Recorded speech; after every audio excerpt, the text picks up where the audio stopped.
So, no, I wouldn't say I have a passion for HR. Welcome back to Human Resources for the People. It's a human capital revolution. Today we've got an I-9 question out of California, a Michigan question that also follows an I-9, and finally, hospitalization attendance out of West Virginia. Let's get right into it. This is part of a series that I like to do that talks about the finer points of HR and understanding the different rules and laws that might be at play in your workplace. The first one out of California says, I have not completed my I-9, started a new job Sunday, 8/27, was informed that my I-9 documents were not sent to the hiring manager and we would have to fill it out on my next shift. Then they went on COVID and have now worked 4 days without signing an I-9 document, and they don't feel comfortable working knowing that they have not completed any documents. The assistant manager said, well, you have your codes and everything, so you're in our system, so you can't leave. So to begin with, the assistant manager's response is actually the biggest problem, if I had to be honest. First off, it's not your problem with respect to the I-9 or lack thereof. That's not really a big concern. It's the business's problem. They're the ones who are going to get fined. They are the ones that could face criminal repercussions, things of that nature. And frankly, they're probably looking that way anyway, considering the fact that they don't seem to care at all about the I-9. It's very critical that it be completed in a timely manner, and the assistant manager blowing it off is absolutely pretty crazy. But I will say that most people don't really understand the importance of the I-9 and what it signifies in the workplace, and so as a result, you get a lot of responses like this.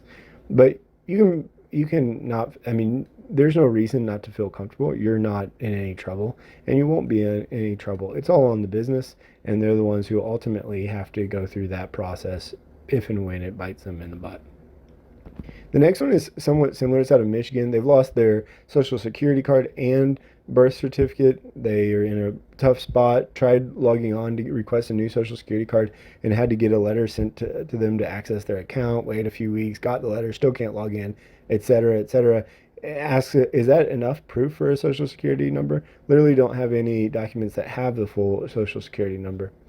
First, you should check out the lists of acceptable documents. It's on page 2 of the link down below. You can take a look at, of course, a social security number card or birth certificate or a Native American tribal document, U.S. citizen ID card. Never seen one of those. I'm sure they exist out there. Identification card for use of resident citizen in the United States or employment authorization document issued by the Department of Homeland Security.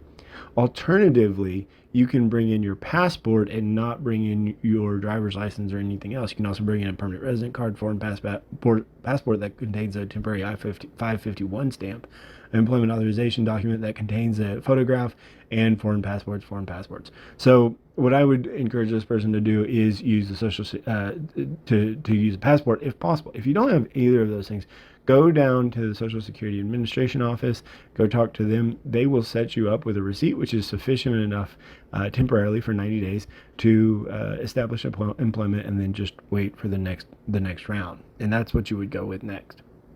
But it's really not that big of a deal, assuming you can again get to a DMV, which can be tough in many or DMV or Social Security Administration office, which can be difficult in many municipalities. The next one up is out of West Virginia. This person has hospitalization attendance issues. Employer is attempting to hold hospitalization against their attendance record. They had no problems prior to it. Performance stats are excellent, and they've been made aware of how ill this person was, but said that they needed to make changes going forward. They're gathering more documents and sending them regardless of whether she says it doesn't matter, because this seems like legally it does matter. I don't really know what that means.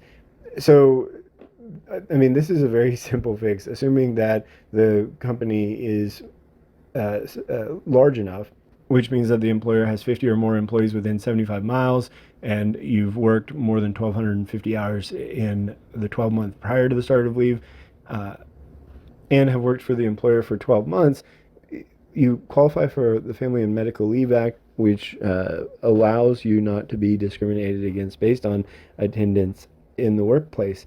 And I find that this is a little bit frustrating. There are rights involved with these. There are rights involved that people should know about, it shouldn't be held against you. You're absolutely right, assuming that you have an FMLA qualifying event, which it sounds like this person does.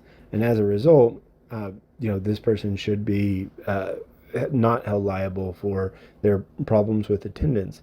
But nowhere in this discussion has said anything about FMLA, and that's really the key problem as far as I'm concerned. FMLA is the most important thing that's involved here. Go check it out, go apply for it, and then take care of your problems that in that way. What do you think about Well, that's today's it video? for Please this week on comment Ask down Human below. Resources. Let me Like, know what you think share, in the and comments down subscribe. It below. really helps And out. like, share, And and I'll see you subscribe. on the And we'll next see you on the one. next video. Bye, Bye, guys. guys.